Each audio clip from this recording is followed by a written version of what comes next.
Hi friends, Jesus with us ಚಾನೆಲ್ಗೆ ನಿಮಗೆ ಮತ್ತೆ ಸ್ವಾಗತ. ದಯವಿಟ್ಟು ವಿಡಿಯೋವನ್ನು ಸ್ಕಿಪ್ ಮಾಡದೆ ಪೂರ್ತಿ ನೋಡಿ ದೇವರ ವಾಕ್ಯವನ್ನು ಸಂಪೂರ್ಣ ತಿಳಿಯುವಿರಿ. ನೀವು ಫಸ್ಟ್ ಟೈಮ್ ನಮ್ಮ ಚಾನೆಲ್ಗೆ ಬಂದಿದ್ದಾರೆ, ದಯವಿಟ್ಟು ಸಬ್ಸ್ಕ್ರೈಬ್ ಮಾಡಿ. ವಿಡಿಯೋವನ್ನು ಲೈಕ್ ಮಾಡಿ, ವಿಡಿಯೋವನ್ನು ನಿಮ್ಮ ಸ್ನೇಹಿತರಿಗೆ ಶೇರ್ ಮಾಡಿ. ನಿಮ್ಮಿಂದ ನಮಗೆ ಹೊಸ ವಿಡಿಯೋ ಮಾಡಲು ಸ್ಫೂರ್ತಿ ಸಿಗುತ್ತದೆ.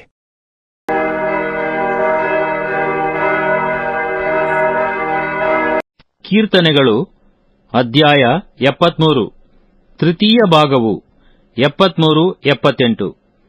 ದುಷ್ಟರ ಸೌಭಾಗ್ಯವನ್ನು ಕಂಡು ವಿಶ್ವಾಸಭ್ರಷ್ಟರಾಗಬಾರದೆಂದು ಸದ್ಬೋಧೆ. ಆಸಾಫನ ಕೀರ್ತನೆ. ದೇವರು ನಿರ್ಮಲಚಿತ್ತರಾದ ಇಸ್ರಾಯೇಲ್ಯರಿಗೆ ದಯಾಪರನೇ ಹೌದು. ಆದರೆ ನಾನು ದುಷ್ಟರ ಸೌಭಾಗ್ಯವನ್ನು ಕಂಡು ಸೊಕ್ಕಿನವರ ಮೇಲೆ ಉರಿಗೊಂಡೆನು. ನನ್ನ ಕಾಲುಗಳು ಜಾರಿದವುಗಳೇ, ನನ್ನ ಹೆಜ್ಜೆಗಳು ತಪ್ಪಿದವುಗಳೇ. ಅವರ ಮರಣವು ನಿರ್ಬಾಧಕವಾಗಿದೆ, ಅವರ ಕಾಯವು ಕೊಬ್ಬುಳ್ಳದ್ದಾಗಿದೆ. ಮನುಷ್ಯರ ಕಷ್ಟದಲ್ಲಿ ಅವರು ಭಾಗಿಗಳಾಗುವುದಿಲ್ಲ. ಇತರರಿಗೆ ತಗಲುವಂತೆ ಅವರಿಗೆ ಅಂಟುರೋಗವೂ ತಗಲುವುದಿಲ್ಲ. ಆದದರಿಂದ ಅವರಿಗೆ ಗರ್ವವು ಕಂಠಮಾಲೆಯಾಗಿದೆ, ಬಲಾತ್ಕಾರವು ಉಡುಪಾಗಿದೆ. ಕೊಬ್ಬಿನಿಂದ ಅವರ ಕಣ್ಣುಗಳು ಮೇಲೆ ಅವೆ, ಅವರ ದುಷ್ಕಲ್ಪನೆಗಳು ತುಂಬಿ ತುಳುಕುತ್ತವೆ. ಹಾಸ್ಯ ಮಾಡುವವರಾಗಿ ಕೆಡುಕಿನ ವಿಷಯ ಮಾತಾಡಿಕೊಳ್ಳುತ್ತಾರೆ. ಬಲಾತ್ಕಾರ ನಡೆಸಬೇಕೆಂದು ಹೆಮ್ಮೆ ಕೊಚ್ಚುತ್ತಾರೆ. ತಾವು ಮೇಲು ಲೋಕದವರೋ ಎಂಬಂತೆ ದೊಡ್ಡ ಬಾಯಿ ಮಾಡುತ್ತಾರೆ. ಭೂಲೋಕದಲ್ಲೆಲ್ಲ ಅವರ ಮಾತೇ ಮುಂದು. ಆದದರಿಂದ ಜನರು ಅವರ ಪಕ್ಷವನ್ನು ಹಿಡಿಯುತ್ತಾರೆ. ಅವರಿಗೆ ಪಾನವು ಯಥೇಚ್ಛವಾಗಿ ದೊರಕುವುದು. ದೇವರು ವಿಚಾರಿಸುವುದೆಲ್ಲಿ? ಪರಾತ್ಪರನು ಚಿಂತಿಸುವುದುಂಟೋ ಅಂದುಕೊಳ್ಳುತ್ತಾರೆ. ನೋಡಿರಿ, ದುಷ್ಟರು ಇಂಥವರೇ.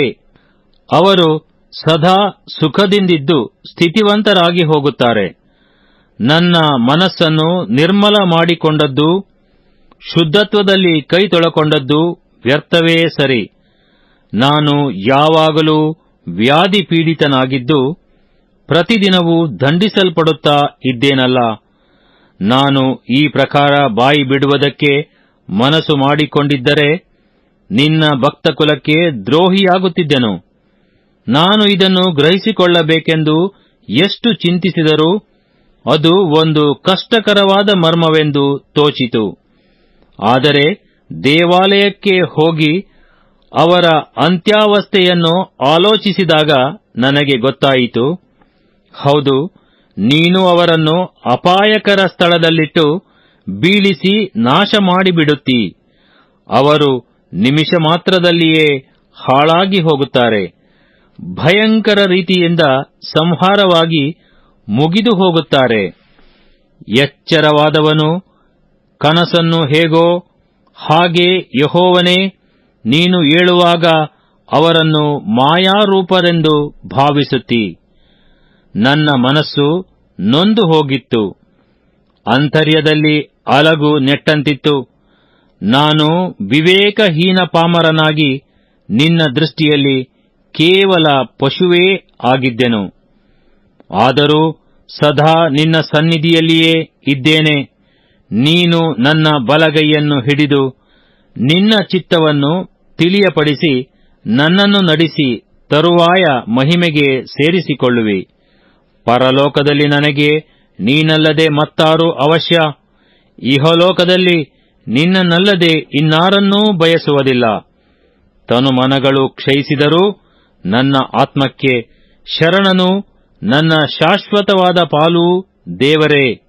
ಇಗೋ, ನಿನ್ನನ್ನು ಬಿಟ್ಟವರು ನಾಶವಾಗುವರು.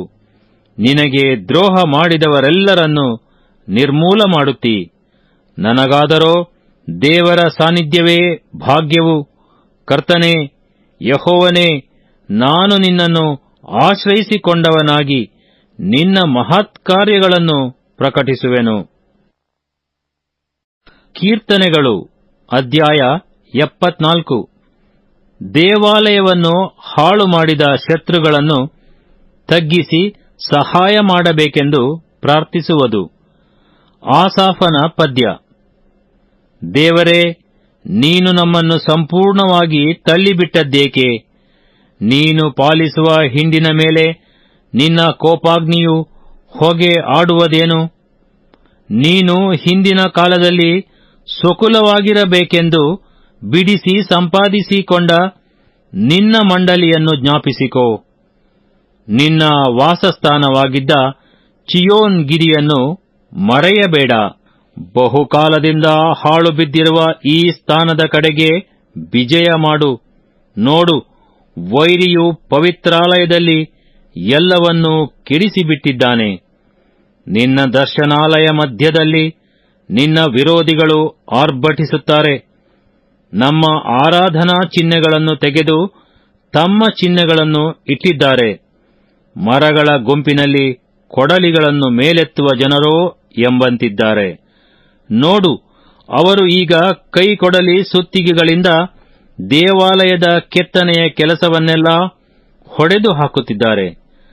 ಅವರು ನಿನ್ನ ಪವಿತ್ರಾಲಯಕ್ಕೆ ಬೆಂಕಿ ಹಾಕಿ ನಿನ್ನ ನಾಮಕ್ಕೆ ಪ್ರತಿಷ್ಠಿತವಾದ ಮಂದಿರವನ್ನು ಹೊಲೆ ಮಾಡಿ ನೆಲಸಮಗೊಳಿಸಿದ್ದಾರೆ. ನಾವು ಈ ಜನವನ್ನೆಲ್ಲ ಸಂಹರಿಸಿ ಬಿಡೋಣ ಅಂದುಕೊಂಡಿದ್ದಾರೆ.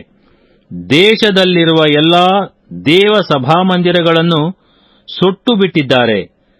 ನಮ್ಮ ಆರಾಧನಾ ಚಿಹ್ನೆಗಳು ಈಗ ಕಾಣುವುದಿಲ್ಲ.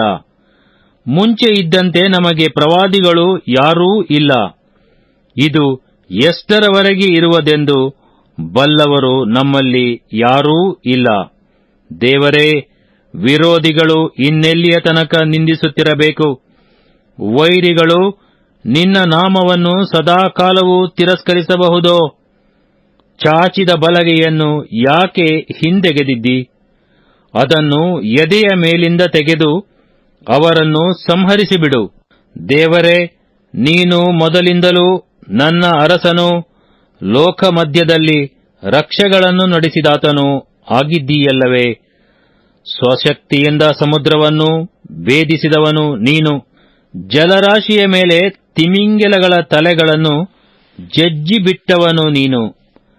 ಲಿವ್ಯಾತಾನನ ಶಿರಖಂಡನ ಮಾಡಿ ಅಡವಿಯ ಮೃಗ ಸಮುದಾಯಕ್ಕೆ ತಿನ್ನಕೊಟ್ಟವನು ನೀನು. ಬುಗ್ಗೆ ಹಳ್ಳಗಳನ್ನು ಉಕ್ಕಿಸಿದವನು ನೀನು.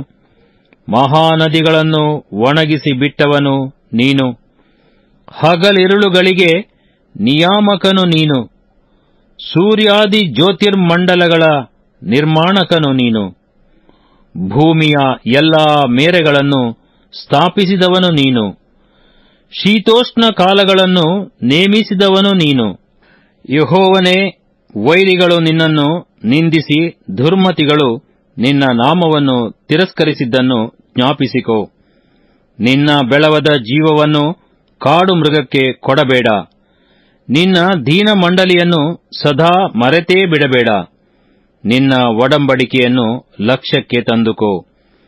ದೇಶದ ಅಂಧಕಾರ ಸ್ಥಾನಗಳಲ್ಲಿ ಬಲಾತ್ಕಾರವು ತುಂಬಿ ವಾಸಿಸುತ್ತದಲ್ಲ. ಕುಗ್ಗಿದವರು ಆಶಾಭಂಗದಿಂದ ಹಿಂದಿರುಗದಿರಲಿ. ದುಃಖಿತರೂ ಬಡವರು ನಿನ್ನ ನಾಮವನ್ನು ಕೀರ್ತಿಸಲಿ.